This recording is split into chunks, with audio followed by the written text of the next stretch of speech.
संसार में धन की आवश्यकता किसे नहीं। धन के बिना इस संसार में एग्जिस्ट करना मुश्किल ही नहीं अपितु नामुमकिन है। मित्रों, आज का ये वीडियो हम बनाने जा रहे हैं कौन से ग्रहों के द्वारा हमें धन प्राप्त होता है। इस वीडियो को अंत तक जरूर देखें। नमस्कार दोस्तों, मैं सुनील वशिष्ठ, वैदिक एस्ट्रोलॉजर और ज्योतिष अध्यापक। मित्रों, ज्योतिष में जन्म पत्रिका के 12 भाव होते हैं और 9 ग्रह। वैसे तो एक सूत्र कहता है हर भाव हमें धन देने में सक्षम होता है और हर ग्रह में सामर्थ्य है कि वो धन दे सकता है। पर आज हम इस वीडियो में बात करेंगे उन ग्रहों के बारे में जिनके बिना कृपा के धन पॉसिबल ही नहीं है। चाहे आपका कोई भी ग्रह फेवरेबल हो, परंतु जब तक इन 5 ग्रहों में से किसी एक या 2 ग्रह का आपको साथ नहीं मिलता, धन अर्जन करना बहुत बहुत मुश्किल है। इस कड़ी में चलते हम सबसे पहले ग्रह पर। पहला ग्रह है सूर्य नारायण भगवान। ज्योतिष में सूर्य अल्टीमेट गिवर ही कहलाता है, क्योंकि उसमें जितना देने का सामर्थ्य है और किसी में नहीं। ऐसा क्यों? क्योंकि सूर्य भगवान 9 ग्रह मंडल के राजा हैं और राजा तो सबसे बड़ा गिवर माना जाता है। राजा का सामर्थ्य एक आम इंसान की अपेक्षा बहुत ज्यादा होता है। यही कारण है कि सूर्य आपकी कुंडली में सबसे ज्यादा देने का सामर्थ्य रखता है। जब भी आपने जन्म पत्रिका देखनी है और धन की स्थिति को देखना चाहते हो, तो आपने सर्वप्रथम अध्ययन करना है सूर्य ग्रह का कि नेटल चार्ट में यानी कि D1 चार्ट में सूर्य ग्रह किस भाव में बैठे हैं, किस ग्रह के साथ बैठे हैं, कहीं सौग्रही या उच्च के तो नहीं।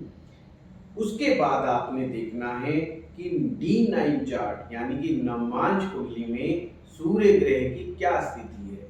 मित्रों, यहाँ पर मैं एक चीज आपको विशेष रूप से बताना चाहता हूँ। कभी कभी D1 चार्ट में सूर्य ग्रह की स्थिति काफी कमजोर होती है, चाहे सूर्य नीच राशि का भी हो सकता है। परंतु यदि नवमांश कुंडली में सूर्य ग्रह सौग्रही या उच्च के हैं या केंद्र या त्रिकोण में बैठे हैं, शुभ ग्रहों के प्रभाव में बैठे हैं, तो सूर्य आपको बहुत अच्छा परिणाम देंगे। सूर्य राजा का प्रतीक है, सूर्य सरकार का प्रतीक है। सूर्य आपके प्रत्येक राजयोग को बनाने में सक्षम होता है। जितने भी प्रकार के राजयोग बनते हैं, उन राजयोगों के साथ आपकी कुंडली में सूर्य की सपोर्ट ना मिले, सूर्य का साथ ना मिले, तो ये समझ लीजिए राजयोग अच्छी तरह से फलीभूत नहीं होते। अगर किसी भी राजयोग को बहुत अच्छे से फलीभूत माना जब ही जाएगा जब सूर्य का सामर्थ्य उस कुंडली में अच्छा होगा। इसलिए ये मान लें कि सूर्य सबसे ज्यादा धन देने की शक्ति रखता है। सूर्य एक प्रकार से हमारा पिता भी है और सबसे ज्यादा हमें मदद जो मिलती है वो सबसे पहले हमें हमारे पिता के द्वारा मिलती है। उसके बाद चाहे हम धन कितना भी अर्जित कर ले, तो पहला गिवर जो है वो सूर्य ही है। अब चलते हैं दूसरे ग्रह पर। दूसरा ग्रह है चंद्रमा। चंद्रमा वैसे तो जल तत्व का कारक है। जल, बहता हुआ जल। जैसे हमारे पास यही कहा जाता है कि धन तो हाथों की मैल है, आता जाता रहता है। बस इसी धन के आवागमन के कारण हम इसे चंद्रमा से जोड़ करके देखते हैं। चंद्रमा का दूसरा एक तात्पर्य है, वो है सोसाइटी। वैसे तो हम सभी जानते हैं कि चंद्रमा मन है, चंद्रमा जल है, चंद्रमा माँ है, पर हम जो धन तक पहुंचते हैं उसके पीछे चंद्रमा ही है। धन कहाँ से आएगा? धन आएगा सोसाइटी से। आप कोई भी काम करते हैं, कोई भी व्यापार करते हैं, कोई सर्विस भी देते हैं, तो किसको हम लोग देते हैं? हम अपनी सोसाइटी को ही देते हैं, हम लोगों को देते हैं। जी हाँ, अगर आपकी जन्म पत्रिका में चंद्रमा अच्छा है तो इसका एक तात्पर्य ये भी होता है, सोशल बहुत है, आपकी नेटवर्किंग बहुत अच्छी है। नेटवर्किंग तो आप समझते ही हैं, जितने ज़्यादा लोग आपको जानेंगे, जितना ज़्यादा नेटवर्क आपका बड़ा होगा, जितना बड़ा नेम फेम आपका होगा, उतना ही ज़्यादा आपका प्रोडक्ट या आपकी सर्विस बिकने के चांस बढ़ जाते हैं। इसीलिए नेटवर्किंग सबसे ज़्यादा धन देने वाला व्यवसाय कहा जाता है। हर कोई तो नेटवर्किंग करता है, चाहे वो नेताजी हो, वो भी अपनी नेटवर्किंग करते हैं। आपको इस संसार में जो भी व्यक्ति बहुत बड़ा दिखाई देता है, जिस पर बहुत अथाह पैसा होता है, समझ लीजिए वो उतना ही बड़ा नेटवर्कर है। चाहे नेताजी को आप लीजिए, चाहे सेलिब्रिटी को पकड़ लीजिए, चाहे किसी सर्विस प्रोवाइडर को पकड़ लीजिए, या किसी भी कलाकार को ले लीजिए, जिसकी जितना बड़ा नेटवर्किंग उतनी ही ज़्यादा नेटवर्थ। इसलिए चंद्रमा यदि D1 चार्ट में अच्छा है, साथ में D9 चार्ट में भी अच्छा है, तो व्यक्ति इस सोसाइटी के थ्रू या सोसाइटी उस व्यक्ति को बहुत ऊपर तक ले जाती है। धन के मामले में उसके पास धन की कमी कभी नहीं आती, उसकी कैश लिक्विडिटी हमेशा बनी रहती है, ये हमेशा ध्यान रखिएगा। अब चलते हैं तीसरे नंबर के ग्रह पर। वो ग्रह का नाम है बुध ग्रह। जी हाँ, बुध वही ग्रह है जो हमारे ब्रेन से रिलेटेड है, जो हमारी मेमोरी से रिलेटेड है। ये बुध ग्रह की मदद से ही हम इस संसार में किसी भी विद्या को सीखना हो तो बुध ग्रह की मदद से ही सीखते हैं। और जब तक हम सीखेंगे नहीं, जब तक हम आगे कैसे बढ़ेंगे? इस बुध के बारे में ये कहा जाता है अर्निंग बाय लर्निंग। ये चीज आप हमेशा ध्यान रखिए, अगर आपको अर्निंग करनी है तो लर्निंग आपके जीवन में बहुत जरूरी है।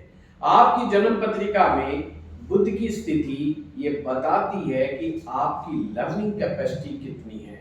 जो लोग अच्छा धन कमाने में कामयाब होते हैं, समझ लीजिए वो बहुत अच्छे लर्नर है। वो हर पल कुछ ना कुछ सीखते रहते हैं, वो हर समय किसी न किसी से कुछ सीखते रहते हैं। सीखने की जो ये कला है, ये बुध ग्रह से ही आती है। D1 चार्ट में बुध की स्थिति, D9 चार्ट में बुध की स्थिति आपको बताती है कि आप कितने बड़े लर्नर हैं। हमेशा लर्न करते रहिए, यही धन कमाने का फार्मूला है। जितनी अपनी लर्निंग को बढ़ाते चले जाओगे, धन उतना ही बढ़ता हुआ चला जाएगा। ये 3 नंबर का ग्रह था। अब ग्रह नंबर 4 पे आते हैं, वो है शुक्र ग्रह। जी हाँ, वही शुक्र ग्रह है जो लक्ष्मी का कारक है। माँ लक्ष्मी का आशीर्वाद इस ग्रह के कारण ही आपके जीवन में आता है। जब भी आप जन्म पत्रिका में शुक्र ग्रह की स्थिति देखें तो आपको ये मानना है कि आपकी जन्म पत्रिका में माँ लक्ष्मी कहाँ पर विराजमान है। अगर माँ लक्ष्मी आपके पाप ग्रह के साथ है तो लक्ष्मी आएगी पर चली जाएगी, या उसका आप सदुपयोग नहीं कर पाएंगे। यदि माँ लक्ष्मी आपकी कुंडली के केंद्र में त्रिकोण में स्वग्रही होकर के उच्च होकर के बैठी हैं, तो समझ लीजिए माँ लक्ष्मी की कृपा आप पर हमेशा बनी रहेगी। पर यहाँ पर कुछ अपवाद भी है। अगर शुक्र देवता अगर आपकी जन्म पत्रिका के 12वें भाव में विराजमान होते हैं तो ये स्थिति भी शुभ मानी जाती है, तथा शुक्र यदि अष्टम भाव में भी बैठते हैं तो भी ये स्थिति ठीक मानी जाती है, क्योंकि अष्टम में बैठे हुए शुक्र ग्रह की दृष्टि धन भाव पर पड़ती है। इसलिए उसकी जेब कभी भी खाली नहीं रहती, हमेशा जेब में कुछ ना कुछ रहता है। वैसे अष्टम भाव के शुक्र को अन्य कई कारणों से अच्छा नहीं माना जाता। चाहे वो दाम्पत्य जीवन की बात हो, आनंद और खुशी की बात हो, पर वैसे धन के लिए अष्टम का शुक्र भी अशुभ नहीं मानना चाहिए। ये शुक्र की स्थिति है। अब इसी प्रकार से नवमांश कुंडली में भी शुक्र ग्रह को देखा जाना चाहिए। हाँ, एक बात ये भी याद रखें, नवमांश में भी शुक्र अगर 12वें में है तो भी खराब नहीं माना जाना चाहिए।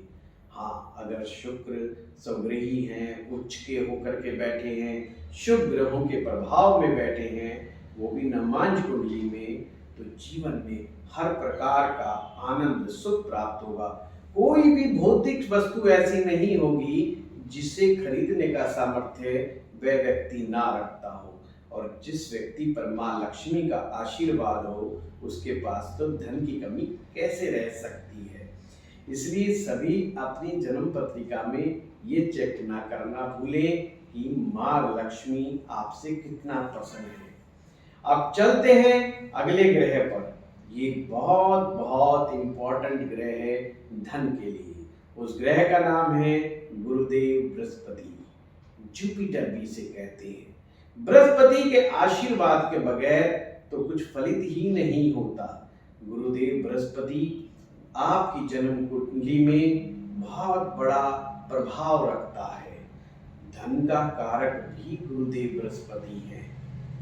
आपकी कुंडली में यदि बृहस्पति जब पाप प्रभाव में आ जाते हैं तो धन तो आता है, पर वो गलत चीजों में भी व्यय कर देता है, या धन किसी कारण से नष्ट होने का भी खतरा उनके जीवन में बना रहता है। बृहस्पति यानी कि गुरु का आशीर्वाद, बृहस्पति यानी कि परमात्मा का आशीर्वाद, और जिस पर भगवान का आशीर्वाद ना हो वो ना तो धन कमा पाता है, और कमा भी ले तो उसका सुख नहीं भोग पाता। मित्रों, मैं नटशेल में आपको फिर से एक बार बताना चाहता हूँ। सबसे पहला ग्रह धन लाने में जो आपको मदद करता है वो सूर्य है। सूर्य जो आपको यश देता है, मान देता है, सम्मान देता है, पिता का सुख देता है और आपको सिद्धांतवादी बनाता है। दूसरा ग्रह है चंद्रमा। चंद्रमा शीतलता का प्रतीक है, शांति का प्रतीक है, चंचलता का प्रतीक है, और साथ में प्रतीक है धन का। जैसे कि आपके घर में जल है तो जल का संबंध चंद्रमा से, जो आपके घर में जल होता है वो भी चंद्रमा ही है। इसीलिए आपके घर के जल का बड़ा ध्यान रखें, इसे वेस्ट ना करें, अन्यथा चंद्रमा एक प्रकार से आपका कमजोर हो जाएगा, इसे व्यर्थ ना गवाएं। तीसरा ग्रह है बुध, अर्निंग बाय लर्निंग। इसे हमेशा याद रखिए, अपने आप को अपग्रेड करते रहिए, अपने आप को आगे बढ़ाते रहिए और कुछ ना कुछ नया लर्न करते रहिए, जीवन में आगे बढ़ोगे। अगला ग्रह है शुक्र, मां लक्ष्मी का आशीर्वाद, और फिर है गुरुदेव बृहस्पति। गुरु का आशीर्वाद, भगवान का आशीर्वाद, बड़े बुजुर्गों का आशीर्वाद, ये गुरु है।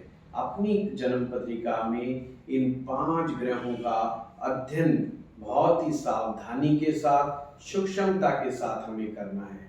यदि आपको ज्योतिष नहीं भी आता तो घबराएं नहीं, किसी अच्छे एक्सपर्ट एस्ट्रोलॉजर से उन ग्रहों का, इन 5 ग्रहों का अध्ययन आप ढंग से करवाएं।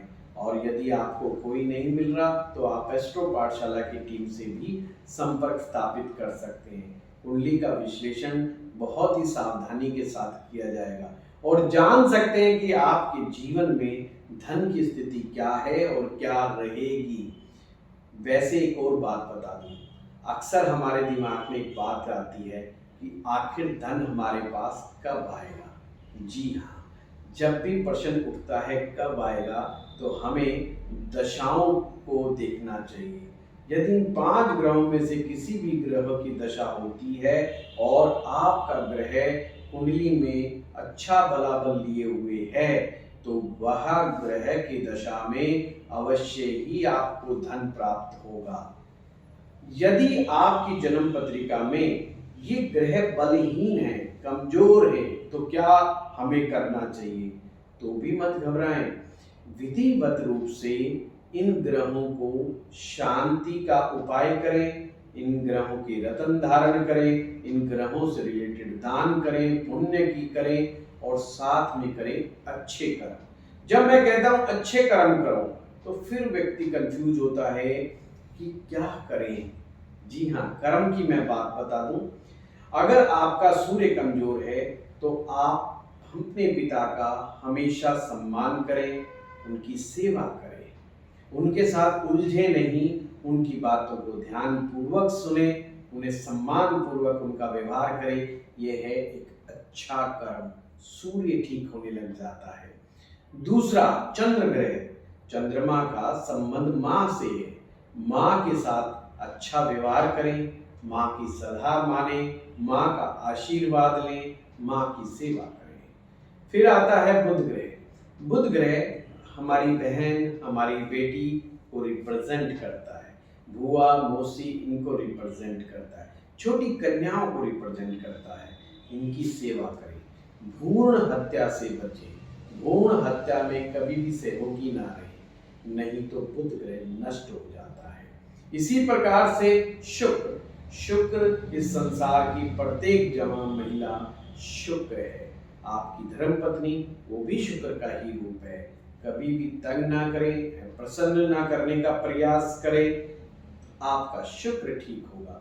गायों की सेवा करें, अत्यंत लाभ होगा।